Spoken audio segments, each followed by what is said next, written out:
Overseas citizen of India (OCI) card നിയമങ്ങൾ India കർശനമാക്കി.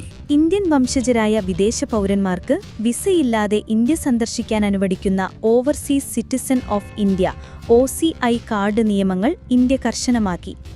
ഗുരുതരമായ ക്രിമിനൽ കുറ്റത്തിന് ശിക്ഷിക്കപ്പെടുകയോ കടുത്ത കുറ്റങ്ങൾ ഉൾപ്പെട്ട കേസുകളിൽ ഔദ്യോഗികമായി കുറ്റപത്രം സമർപ്പിക്കുകയോ ചെയ്താൽ വ്യക്തികളുടെ OCI രജിസ്ട്രേഷൻ റദ്ദാക്കാൻ സാധ്യതയുണ്ടെന്ന് ആഭ്യന്തര മന്ത്രാലയം ഗസറ്റ് വിജ്ഞാപനത്തിൽ വ്യക്തമാക്കി.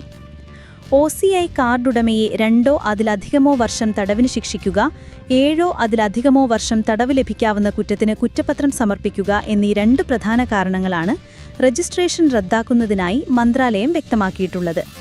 1955 പൗരത്വ നിയമത്തിലെ സെക്ഷൻ 7D(a) പ്രകാരമുള്ള അധികാരങ്ങൾ ഉപയോഗിച്ചാണ് ഈ മാറ്റം വരുത്തിയിരിക്കുന്നതെന്ന് വിജ്ഞാപനത്തിൽ പറയുന്നു. പുതിയ നീക്കത്തിന് പിന്നിൽ ഇന്ത്യൻ വംശജരായ വിദേശ പൗരന്മാർക്ക് ചില അവകാശങ്ങളും ആനുകൂല്യങ്ങളും നൽകുന്ന OCI പദവിയുടെ നിയമപരമായ ചട്ടക്കൂട് ശക്തിപ്പെടുത്തുകയാണ് ഈ നടപടിയുടെ ലക്ഷ്യമെന്ന് ആഭ്യന്തര മന്ത്രാലയ ഉദ്യോഗസ്ഥരെ ഉദ്ധരിച്ച് വാർത്താ ഏജൻസിയായ ANI റിപ്പോർട്ട് ചെയ്തു.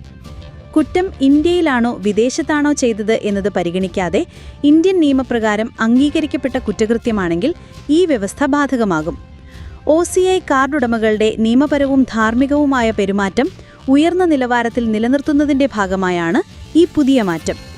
ശിക്ഷിക്കപ്പെടുന്നത് പണ്ടേ റദ്ദാക്കലിന് കാരണമാണെങ്കിലും കുറ്റപത്രം സമർപ്പിക്കുന്നതുകൂടി ഉൾപ്പെടുത്തിയത് നിയമപരമായ നടപടിക്രമങ്ങളെക്കുറിച്ചും അതിന്റെ ദുരുപയോഗ സാധ്യതയെക്കുറിച്ചും ആശങ്കകൾ ഉയർത്തുന്നുവെന്ന് നിയമവിദഗ്ധർ ചൂണ്ടിക്കാട്ടുന്നു. സാമ്പത്തിക തട്ടിപ്പ്, സംഘടിത കുറ്റകൃത്യങ്ങൾ, ഇന്ത്യൻ ശിക്ഷാ നിയമപ്രകാരമുള്ള മറ്റു ഗുരുതരമായ കുറ്റകൃത്യങ്ങളിൽ ഏർപ്പെട്ടിട്ടുള്ള OCI കാർഡുടമകളെ ഈ നീക്കം ബാധിക്കുമെന്ന് പ്രതീക്ഷിക്കുന്നു. OCI പദ്ധതിയെക്കുറിച്ച് 1955 ഓഗസ്റ്റിലാണ് OCI പദ്ധതി ആരംഭിച്ചത്. ഇത് ഇന്ത്യൻ വംശജരായ വിദേശ പൗരന്മാർക്ക് വിസയില്ലാതെ ഇന്ത്യയിലേക്ക് യാത്ര ചെയ്യാനും ദീർഘകാല താമസത്തിനും ഒന്നിലധികം തവണ പ്രവേശിക്കാനുമുള്ള ആനുകൂല്യങ്ങൾ വാഗ്ദാനം ചെയ്യുന്നു. 1950 ജാനുവരി 26-നോ അതിനുശേഷമോ ഇന്ത്യൻ പൗരന്മാരായിരുന്നവർക്കോ അല്ലെങ്കിൽ ആ തീയതിയിൽ പൗരന്മാരാകാൻ യോഗ്യതയുണ്ടായിരുന്നവർക്കോ ആണ് ഈ പദ്ധതി ലഭ്യമാകുന്നത്.